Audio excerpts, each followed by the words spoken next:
Take a bow. Whoa, hello, hello, hello. What a nice introduction, and thank you for the warm welcome from Edmonton. I've been here a few times, by the way, so don't act like I don't know what I'm talking about, okay? I know Edmonton. It's funny you mentioned that. That's how I was going to kick things off. I'm way ahead of you, man. Way ahead. Yeah. Thank you for joining us, by the way. I'm so happy to be We're so excited to be here. We're all huge fans of yours from all your different roles throughout the ages. But let's talk about Edmonton. What is your past history with Edmonton? Spoiler alert, Mr. Weathers may have been here as a member of the BC Lions, everybody, back in the day. On more than one occasion. On more than one occasion. You played professionally yes. with in the Canadian Football League. Tell us about your time there. Tell us about your travels to Edmonton. Well, my travels to Vancouver, first of all. There you go. I think it was the first time, I think it might have been the first time I'd ever been to Canada. Oh, excellent. Crossed the border going north, you know. Crossed the border going south a few times, visited Mexico. So, you know, with the U.S. being sort of sandwiched between two great nations, I got a chance to visit each. And BC was kind of cool because there I was, this young guy who was just kind of getting some sense of what the world was. Yeah. And I landed in a really great place in Canada, which is Vancouver.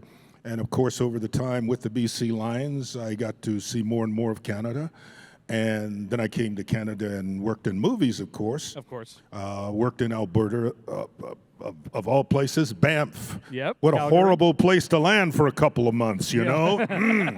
Not bad. Not a bad Not scenery. bad. Not Let scenery. me tell you, it was gorgeous. But of course, I came to Edmonton, and of course, been to Calgary, Saskatchewan, Montreal. Oh, we got some Saskatchewan people that's what's in here? great. That's what's great about, I think, the province of Alberta is they travel. They travel to all their cities. They represent at all of the shows that we have here.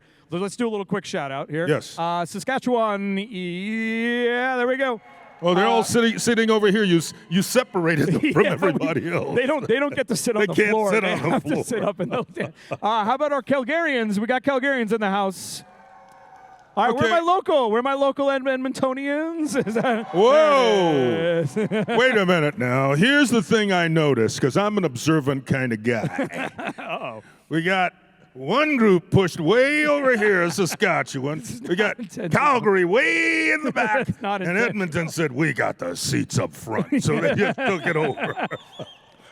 Well, I'm just happy to know that we're all just getting along for the moment. You know, come on, this is nice. Can you talk to us a little bit about being at a convention like this? Edmonton Expo's been around for a while. What does it feel like to be here and to have these fans, again, here joining you, just to hear you speak, but then meeting you at your table, asking for autographs, telling you their stories of what your characters and what your roles have meant to them? What does that feel like? Well, it's gratifying, first of all, because when you're working in movies and television, there's no immediate feedback except the director saying, that wasn't good enough. Let's do another take. Yeah. Or, great, let's print and move on. And of course, you're with the crew all day, and you're just, it's kind of in many ways, making movies and television is a kind of grind because there's not a lot of downtime. And depending on how much one actor or another actor has to do, you can be hammering at it for 12, 14 hours a day, you know? So it's like any job when you really get down to it. The beauty of it when we come to conventions is you get a chance to get firsthand kind of response, and people are telling you what movies they liked or what television series they liked or what they didn't like, you know? So you can hear both sides of it.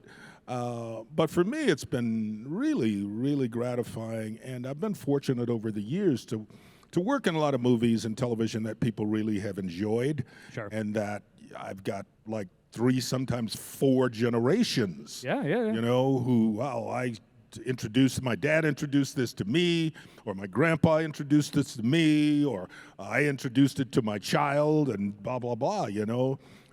So that's always kind of cool. And the reason actors do what they do, first of all, probably, and I mean, I don't think it's any secret that most of us are just begging for applause, no matter what, you know.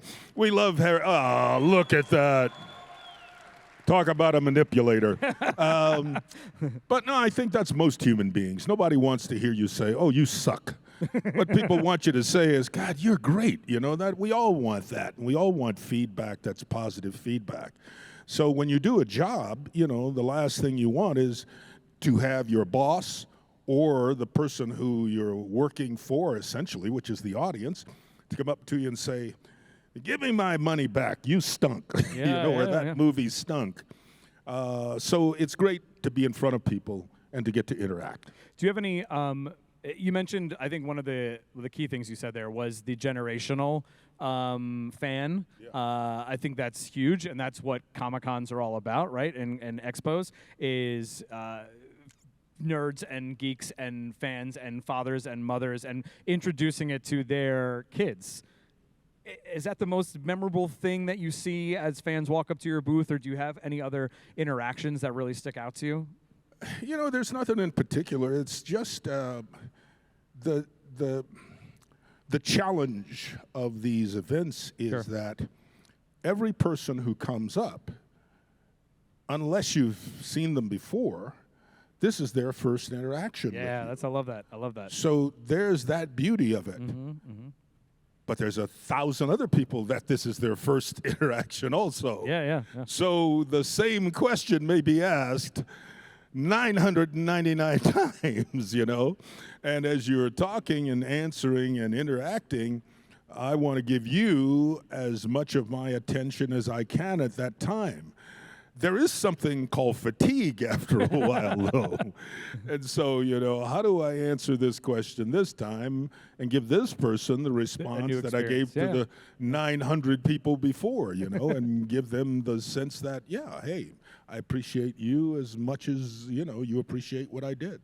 I love that. And that's an awesome talent that joined you here, that he's willing to give you the same amount of time that you gave the previous fan. Let's hear it for Carl Weathers, everybody. I love that. I love that answer. Thank you. If you attended a convention back in your day or even now, what would you geek out for? So what is your geekdom? What's your fandom? Or who's a person that you would have loved to walk up and get an autograph from? Man, I've been fortunate because I've met so many of the people that I might have geeked out over. Yeah. But there are so many that I've met that I just, you know, you just light up. And I'll just throw some names out. Yeah. Paul Newman. Oh. Wow, man, that was like, whoa, that was Paul Newman, you know. Sidney Poitier. You know. Burt Lancaster. Yeah. Lee Marvin. Charles Bronson. Who else can I think of? Oh, Muhammad Ali, of course, many times. Yeah. You've met him many times. Many times. What was your most memorable experience with Muhammad Ali? Yeah. One of the most. Every time I was with Muhammad, it was, you know, it's like being a kid in a candy store because the candy's going to be good. Okay, it was always good. Yeah. But I remember I was one time sitting with a manager. With my manager at the time in Beverly Hills, and we were having lunch al fresco, and I think we were on Rodeo Drive, but it might not have been. It might have been one of the streets beside. You know, at any rate, we're sitting there, and there are other people dining, of course, and I was facing like in this direction, and I saw this group of people coming toward us. And people with, you know, cameras and all that. And, of course, you just lean over and go, I wonder who that is. And he got closer, and it was Muhammad, of course. Yeah. And it was like bees around a flower. You know, it had to be about a dozen people, man. And they're all around him. And he looked eventually, and he saw me. It's Apollo Creed. Yeah. And he comes over. Oh, chills. He comes over. Chills. And we start shadow boxing in the middle of the street. What? But that was Muhammad. Yeah. Every time I saw him, he would, and he said this multiple times, I'm the real Apollo Creed. I'm the real Apollo. So he was wonderful, you know, just wonderful. What do you like to do as your hobbies, as your weekend off? I should have a really good answer for this that would interest you. But the truth is, I'm working. Even when I'm not working, I'm working at working. I love what I do. It can be really tiring. It can be exhausting at times. But there's something about it that I just love. So if I'm not actively in front of the camera, I am studying, I am writing, I am doing something that generally pertains to the work I do, you know. And certainly as a director, you can learn, and never be good enough. I'm not saying actors, you know, aren't necessarily the same way, but being a great director, you know, being the Spielbergs and Scorseses and so many people out there who are just brilliant. It takes a tremendous amount of work and effort, you know, and focus. And so I just I consider it in a strange way a part of how I relax, you know, to work on other facets of what I do. Hey, let's give it up, everybody. You can ask her questions. You can see him all weekend long at his booth for autographs, photo ops, selfies. Please give it up for the brilliant, the talented Mr. Carl Weathers.